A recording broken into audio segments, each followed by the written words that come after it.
Ya Allah, matikan aku dengan ucapan syahadat di lidahku. Ya Allah, matikan aku dalam keadaan husnul khotimah dengan kalimat syahadah di bibirku. Ya Allah, luaskan kuburanku dan terangi dengan cahaya.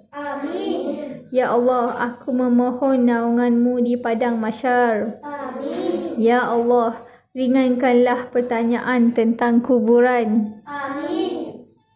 Ya Allah, matikan aku dalam keadaan beribadah dan hidupkan aku dalam keadaan yang sama. Ya Allah, jauhkanlah aku dari rasa takut, cemas dan kengerian hari pengadilan. Ya Allah, letakkan buku catatan namaku di tanganku kananku. Ya Allah, jadikan aku termasuk orang-orang yang memperlihatkan buku-buku mereka kepada orang lain dengan kebahagiaan. Ya Allah, jadikanlah aku beruntung di mizan.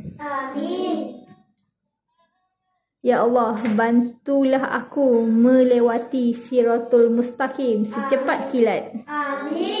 Ya Allah, janganlah Engkau berikan amal solehku kepada orang lain. Ya Allah, pertemukanlah aku dengan keluargaku di jannah. Ya Allah, janganlah Kau pertontonkan kesalahan dosaku di hadapan orang lain pada hari pengadilan.